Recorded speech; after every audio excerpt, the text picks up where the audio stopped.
வணக்கம் வணக்கம் மேடம். இணைப்பில் இருந்ததற்கு மிக்க நன்றி. திருச்சியிலிருந்து உங்கள் அறி பேசுகிறேன். நேற்று இரவு பெய்த கனமழையால் மக்கள் பெரும் அவதிக்கு உள்ளாயிருக்கின்றனர். தண்ணீர் செல்லும் இடத்தில் மக்கள் வீடு கட்டியுள்ள காரணத்தினால் தண்ணீர் மீண்டும் அந்த இடத்திற்கே வந்து உள்ளது. தண்ணீருக்கும் மக்களுக்கும் மிகப்பெரிய போராட்டம் இங்கு நடந்து கொண்டிருக்கிறது. மச்சான் பண்றானே. ஹலோ மச்சான், சொல்லு மச்சான்.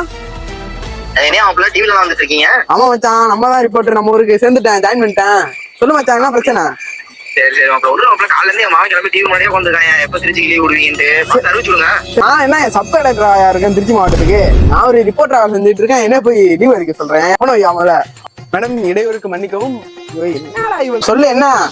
காலையில இருந்து கரண்ட் இல்ல. சரி, 11 மணிக்கு ஒரு நாடகம் போடுவாங்க. அதுல அவளுக்கு அவன் முன்னாடி சண்டை ஒன்று சேருவாங்களா என்னன்னு தெரியல. அதை பாக்கணும். எப்ப கரண்ட் வந்து வருமா?